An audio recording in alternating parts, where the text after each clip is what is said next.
دوخان لسا كستاسيرست إيسارينيا هذا إسك جيجينو أدو مامانو أسيسي ذا قاتكو كله xaalad kale oo adag iyo jabi ka duwan keena ayuu ku jiraa xilligan waxaana tani ay abuurantay ka gadaal markii uu daanka ku laabtay daraagiska taabuuga loo yaqaano oo dhalinta dalkeena maanta ay isticmaalaan badankood laakiin sigeedkan ilma dhalinyarta cunug 5 jir ah saarto maano mid ka mid ah dhalinyarada isticmaala taabuuga ayaa si u sheegay in arinkan ay u horseeday shaqo la'aan meel walbana ay ka heli karaan daraagiskan oo nuucyo kala duwan leh mandooran la taabuuga dadku ay ku qasbaan dhalinyarada oo bartay maano shaqo la'aan iyo meeladu isxirxirta awdeeda u barteen mandoor meel oo lagu godan mala dukaanka dhamaan وعلى مس حتى والو غدا دي دبلده wax ka qabanayso wax ka qabato wax kala jircata baradka xashiisha loo godaa wax walba loo goday dawladda wax ka qabanayso ka qabato man doon dhalinyarada waxa ku qasbooso shaqo la'aan iyo wadanka isxirxiray dawladda waxa ku cubsanayna amaga waa in dhalinyarta shaqo u suubiyaan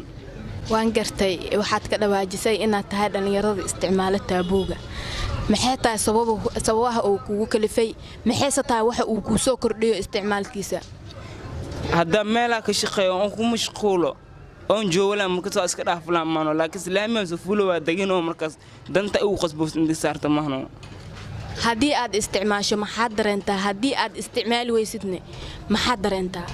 hadda isticmaal wax badan ay soo kordhaa haddii isticmaalna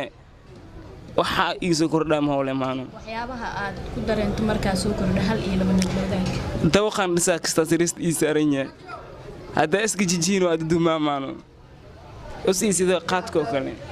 hada isticmaal weysana waxyaabaha aad dareemayso maxaa kamid ah hada isticmaalo ay madax xanuun iyo waxyaabahaas iyo waxa aad jirkaada oo bartama oo aad ma dhaafi karto maano ilaa oo adiyo isga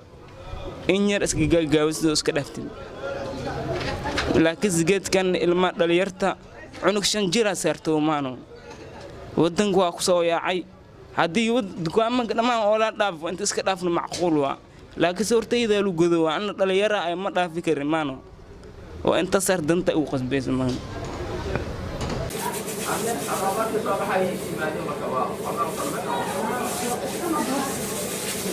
qof walba taabuu isticmaalay waalidkiisa ma ciso waxaan ku sii daray aflagaado hooy ina gacan loo qaado maadaama hooy ina gacan loo qaado oo ahna 9 beed ku soo waday dhalinyartan way jirtaa wax walba isticmaalaan taabuuga hadii isticmaalaan hooy iyo aabbo ma yaqaanaan horay ayuu u isticmaali jiray daraagiskan balse hadda wuu iska daayay sida uu inoo sheegay magaciisu waynu qarinay balse sheekadan waxaan ugu bixinay Axmed waxa uu noo sharaxay waxa uu dareemi jiray iyo saameynta daraagiskan uu ku leeyahay dhalinyarada si fiican oo isticmaali taabuu adin sigaar adin karam dool waxaan aniga dhaafay ma jirto laakiin maadaama asaasta aniga hadda alxamdulillah tiyo rabbi an qalbiga galiyo waan iska dhaafay waxaan dhilaa qof kulaalkeen inuu iska dhaafo way caqabadaha ugu badan aad ka aragtay taabuugaas maxay kamid ah waxa kamid ah taabuugaas markaan aniga ciyaarto kale garoonka aan soo galaayo وسار جري يعني وحن ده دال وحس الناس كبير عيسو كلا وحن أركي مال ما كمت أنا جو بلوني السنة وديلا تبوي صار إن ندالو وطنا عفكي سكرو سلا صوت تاني وأنا سكدافي وحن ليا وجعاتي أو فربا خفك بالعادنا حنون وجارا تبوي وحن إلا أنتم مدرسول إن إسكدافا وأنا خلاص أنا وفلن خف والبول الكيك ومسلم إنه إسكدافا شيخ عبد القادر حاج عبد الله يرو oo kamid ah culimada Jawhar ayaa ka waramay waxa ay diinta ka qabto isticmaalka taabuuga baalkan leeyahay taabuu insha Allah taala waa bahal aad u saameeyay ciyaalkii xagga waxbarashadii haday noqon lahayd xagga akhlaaqiyadkii xagga waalidkii muallimiintii wixii oo dhan maartay yani ilmaha aad u taabtay oo aad u qiimo tiray waliba wiilasha kale wad maahna gabdhihi xataa way bareeno way gashanayaan marka waxaasna wax jira maan الله سبحانه وتعالى وحوليه يا أيها الذين آمنوا إنما الخمر والميسر والأنصاب والأزلام رجس من عمل الشيطان فاجتنبوه لعلكم تفلحون أنا إله سبحانه وتعالى وحوشي خمر ذا إيو قمارك